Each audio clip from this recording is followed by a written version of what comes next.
Ciao, hai appena visto 3 tipologie di colazioni che io preparo durante la settimana. Spesso e volentieri preparo il porridge, come visto nella prima clip. Mi piace tantissimo sia la consistenza, ma anche il fatto che sia un alimento abbastanza versatile, perché posso sostituire la base carboidratica con fiocchi di avena o fiocchi di farro o con qualsiasi altro cereale io abbia in casa, perché spesso e volentieri lo preparo anche con il riso integrale o con la quinoa e posso dare una valenza dolce o salata a seconda del gusto e a seconda della mattina a cui mi sveglio. Nella prima clip appunto ti ho mostrato il porridge al cioccolato che ha avuto la meglio dall'inizio dell'anno a oggi, perché spesso e volentieri l'ho preparato durante le colazioni e cerco sempre di utilizzare come base liquida l'acqua. Primo perché credo che il fiocco di cereale si cucini meglio e secondo perché non va ad assumere già un sapore al suo interno. Mi piace dolcificare poi con ingredienti naturali, che sia una mela, che sia una banana, comunque un frutto e se non utilizzo il frutto all'interno del composto come ho fatto nella prima clip, vado a selezionare uno zucchero di cocco piuttosto che lo sciroppo di acero o lo sciroppo di agave. E la cosa fondamentale che io cerco di fare sempre, come avete visto anche nella terza clip, quindi nella terza tipologia di colazione, è unire varie tipologie di semi.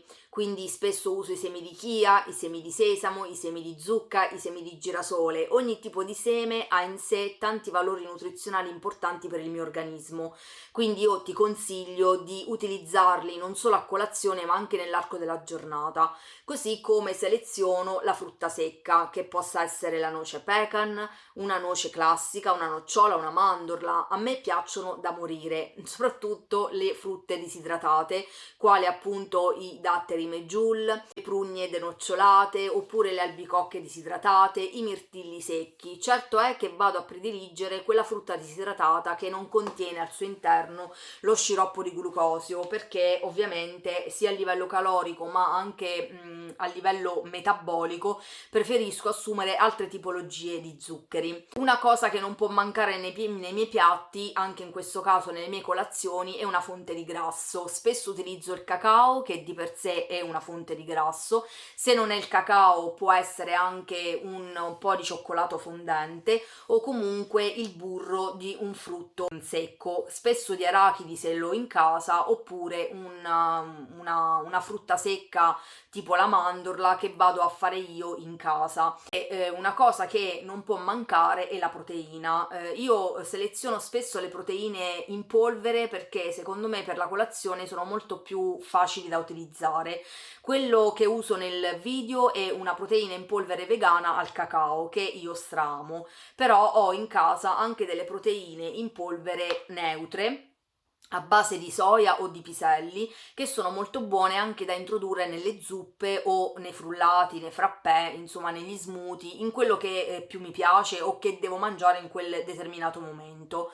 Per quanto riguarda invece la colazione che vi ho mostrato come seconda clip, che io ho chiamato simpaticamente burger di cocco e mirtilli, sono sì dei pancake, però hanno una consistenza totalmente diversa dal pancake stesso. Ora, chi mi conosce per l'altro canale sa quanto io sia un addicted dei pancakes, li amo, li stramo e li preparo in qualsiasi modo e in qualsiasi variante, ma in questo caso ho voluto provare una ricetta totalmente nuova, ovviamente frutto del mio sacco sì, l'ho creata mescolando delle tipologie di farine totalmente diverse che utilizzo veramente poco, ovvero la farina integrale la uso spesso, però di solito l'alterno con la farina di ceci. In questo caso ho voluto utilizzare la farina di cocco. La consistenza che ha conferito l'acqua minerale frizzante all'impasto e la puntina di bicarbonato con l'aceto di mele ha reso il tutto soffice però al contempo molto compatto. Difatti io mi sono aiutata con 2 cucchiai per creare, diciamo, l'impasto sulla teglia, ma qualora ti fossi bagnato le mani avresti tranquillamente fatto dei mini burger e cucinati da ambo le parti sulla padella. Devo dire che il sapore mi ha entusiasmato molto. Ovviamente se ti piace il cocco è una ricetta che ti propongo di fare perché veramente merita. Devo dire che anche in quel contesto lì ho bevuto una tisana. Sto utilizzando questa tisana drenante, ma poi credo che ti farò un video a parte sulle tisane. Io non ho mai avuto tanta credenza su queste tisane drenanti, difatti questa l'ho acquistata sotto il periodo natalizio per provarla, però devo dire che a livello di plin plin ne faccio molta di più bevendo l'acqua, quindi senza tisana. Però diciamo che per accompagnare il primo pasto della giornata è più che sufficiente. Per quanto riguarda invece la terza tipologia di colazione, è più che una ricetta, è un assemblaggio.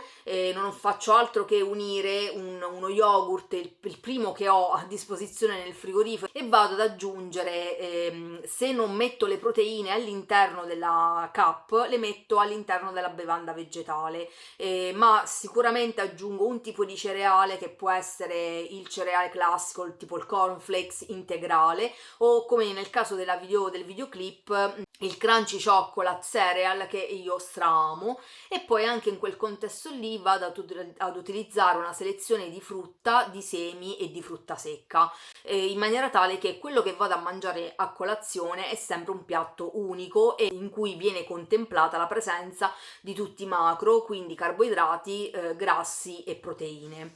Spesso e volentieri quando ero più piccola la colazione non la facevo, ma per il semplice fatto che i miei genitori non mi hanno dato una vera e propria educazione alimentare, quindi poi con il tempo ho iniziato a mangiare da sola, perché ovviamente avevo fame e quindi piuttosto che andare a scuola a stomaco vuoto preferivo mangiare una merendina o un pezzo di pane con la marmellata e diciamo aspettare poi le 10:30 per fare la ricreazione e poter mangiare qualcos'altro. Però secondo me è una buona abitudine quella appunto di fare colazione, seguendo però sempre la sensazione che sia nel proprio corpo, perché io spesso e volentieri mi sveglio di sabato o di domenica che non ho subito fame, ma mi viene a distanza di qualche ora. Quindi io tendo ad ascoltare molto il mio corpo, però durante la settimana io mi sveglio affamata, quindi la prima cosa che faccio è bere un bicchiere d'acqua e fiondarmi in cucina per preparare la colazione, che sia calda o sia fredda, che sia veloce o sia preparata, devo per forza mangiare, altrimenti non riesco a carburare, non mi riesco a svegliare, ma soprattutto non riesco a concentrarmi. Detto questo, io spero che questa tipologia di video ti possa piacere. Se così fosse, mi raccomando, ricordati di lasciarmi un like e di iscriverti al canale. Io sto lavorando a un video a Marcord su quello che sarà l'aspetto motivazionale del mio canale. Credo e spero e mi auguro di poterlo finire entro lunedì e poterlo pubblicare la settimana prossima. Comunque ti ringrazio per essere stato in mia compagnia, per aver visto questo video. Ci vediamo nel prossimo episodio e ti auguro una buona giornata e ti do un grandissimo bacio. Ciao!